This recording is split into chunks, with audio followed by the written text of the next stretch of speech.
Hello and welcome. It is the month of December. I am Maria Klialkoff, the president of Waterton-Glacier International Peace Park Association.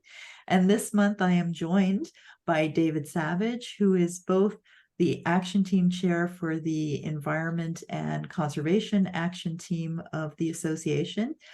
And he is also the Canadian representative to the Indigenous Peoples Engagement Action Team. And we've also got Jen Dalrymple here, who is also our US representative, our US chair for the Indigenous Peoples Action Team.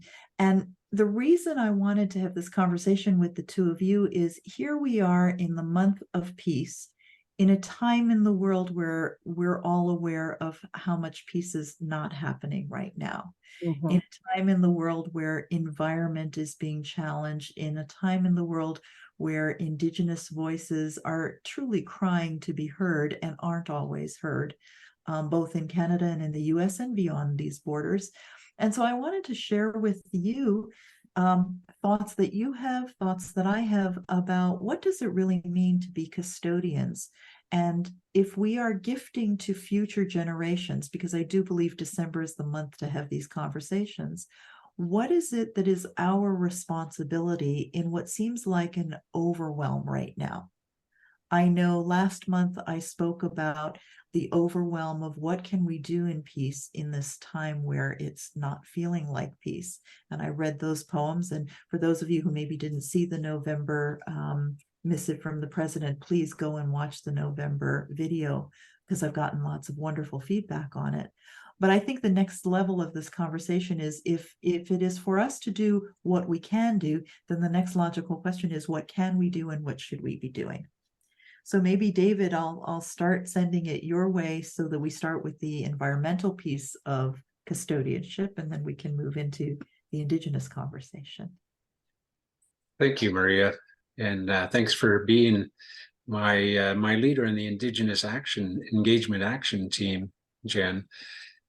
Listening to your introduction, Maria, the phrase "we are one" just keeps coming to my heart. We can't separate ourselves from the land, from the air, the water, and it is so harmful when we separate ourselves from those aspects. And in addition, between people, between nations, between communities, the sense of this is the month of empathy, of listening, of connecting to the land, connecting to people that disagree with us. We are a peace association. We are a place where people of all diverse backgrounds come together. And one of my favorite ways of doing that, whether it's in some of my dispute resolution work or otherwise, is to get people outside on the land, get people into a backpacking trip in the mountains, because all of that divisiveness and all the frustration and misunderstanding tends to disappear when we're in the trees. It's absolutely true. And I also want to highlight something you're saying about in this month. Yes, we're bringing this conversation because this is the month of peace and connection. But I always wonder, why does it need to end in January? You know, what happens? January 1st hits and suddenly we're off to the races again. And that sense of peace and brotherhood and fellowship seems to kind of fall a little by the wayside in our busy lives. If I might add one more thing before Jen steps in with her wisdom, is it's also about our families and our grandchildren and their children, looking at the 7 generations, looking at what is our land, our community, our family, our planet going to be in 50 years, not just in January. Yeah. 100%. 100%. So Jen, do you want to step on into this conversation? Sure. Thank you very much, Maria. So I wholeheartedly agree, David, in that you bring the people outdoors, you see the majesty of the world that we live in, and you share the wonder of it, not only with your family, your children, those coming after us, but also with the people that you disagree with. If you can find that common ground and start there and start the conversations, and then you then grow into what it is that you have a conflict with. But you set the piece and you set the table to develop that piece and to help resolve that conflict. And it just helps. It helps with the heart and the soul, the mood, and it helps you focus on what truly is important. And it may be that it puts that conflict in a totally different light to where you can come to a better solution. And that's what we're here to do. We're here to not only to promote peace, but promote the resolution of conflict. And as Maria had mentioned before, a reconciliation, a reconciliation of peoples and the lands. It's not ownership. We all own the earth. It's what are we going to leave and what are we going to pass on to the future generations? And that's what I'm hoping our relationships and inclusiveness can bring us to, that understanding. I love that, Jen. It's not ownership, because really it's custodianship.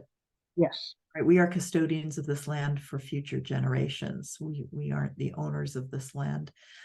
And to that end, I think of all of my Indigenous friends where the prayer is all my relations, and the truest recognition of heart of all my relations is truly everybody. It goes back to what David was saying about the oneness. At this time of the year, I experience all my relations in such a heart-warm place, but it's not light and easy. All my relations carry with it the challenges of the past, the honoring of the past, and the healing so that we can move forward together. And that's why I think the work of the Indigenous Peoples Engagement Action Team is important, because it is about fostering those relationships. If I might, all families, including mine, all communities, including the Indigenous communities and nations and bands that I'm aware of, there's real conflict, there's real misunderstanding. But coming back to the earth, coming back to I can't even say the word. Custodialship. Thank you. You know, taking care of the land brings us back to ourselves, because without that custodianship, I don't know why I'm having so much trouble with that word. I think maybe I'm just representing the people on the planet right now having trouble with custodianship. But there is conflict everywhere, and we can choose to change and be agents of change. We can choose to honor the wisdom of the Indigenous peoples is coming back to a place where they are teaching the rest of us. So it's honoring them, their wisdom, including all diverse perspectives and demographics. But it always comes back to what sustains us. Well, it's our planet. It's Waterton Lake. It's the International Peace Park. It's a place where we go to get refreshed and renewed.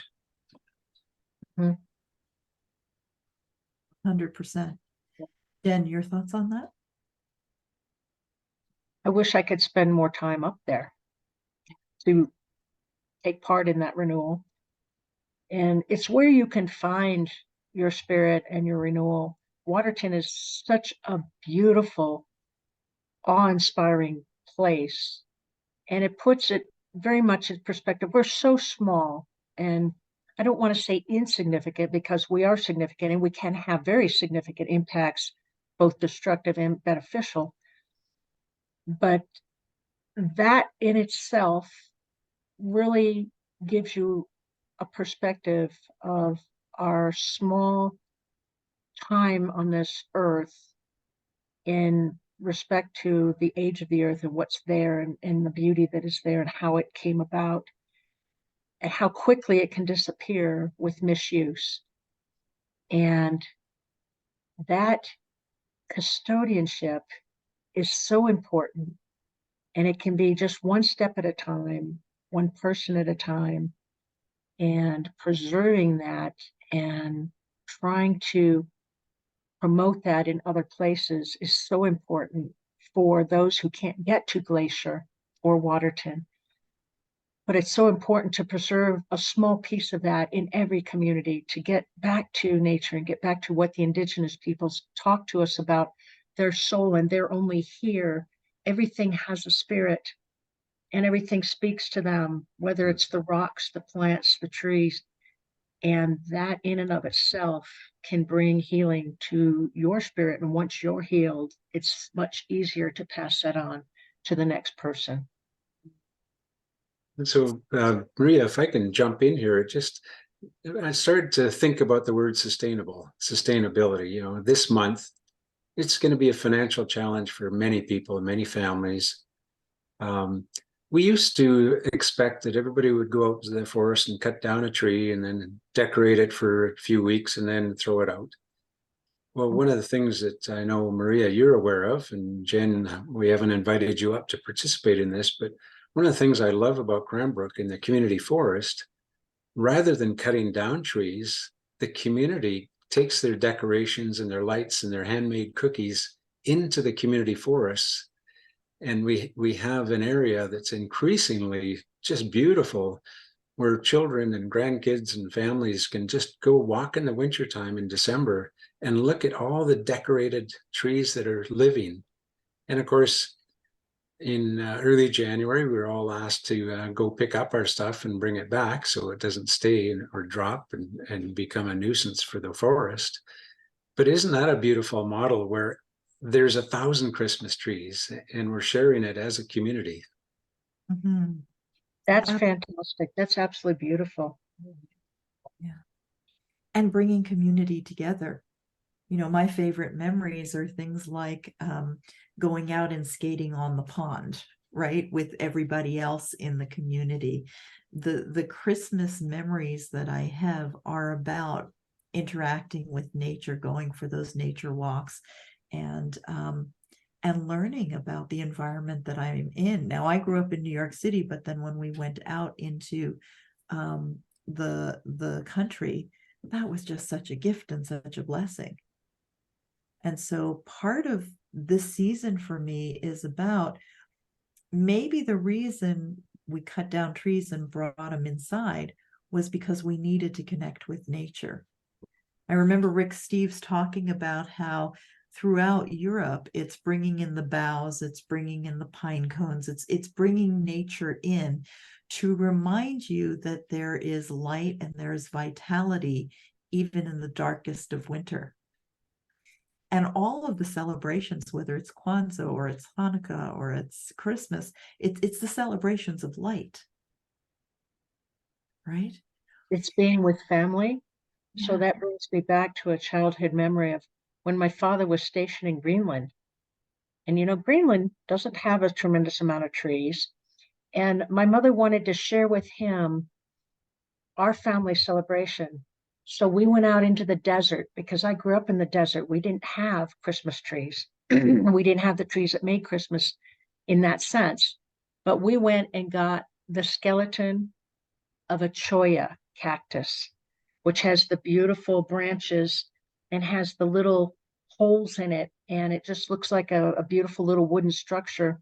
And it was its own little wooden tree. And we packed it so carefully with all the little Christmas ornaments that we had made for my father. And the 7 of us kids and mom took it down to the post office and we mailed it to him so that he would have a Christmas tree and the memories of our family in the desert up there in the frozen tundra of Greenland. And he took pictures and he showed, and of course, many of the people up there had never seen a cholla cactus skeleton, but it became a conversation piece, but a way for him to share our family with those that he worked with up there in Greenland during Christmas. Yeah. Sharing your family, sharing your environment, and sharing your culture. Mm-hmm. And that's the root of connection, right? Yes. When we learn about each other and each other's traditions. Well, and it's through that piece of nature that we then brought that to him up there in that ice and snow. Yeah. And that's the custodianship of each of the lands that we've grown up with and how we can then share that and preserve it as well. Brilliant. Brilliant. Well, do either of you or both of you have any final thoughts that you would like to share around the holidays coming up and forward steps? In this month of December, recognize we are all connected and interdependent, and peace. I'll echo that. Absolutely. Blessed Christmas and holidays, however you share it, just share it and enjoy it. And as always, my prayer is for peace, and that we all find the courage to take the steps that we're called to personally in our lives to realize the peace in our personal lives, within our families, within our communities, because that's what feeds the peace of the wider community. May you have a blessed season this season, and we will see you in January. Namaste.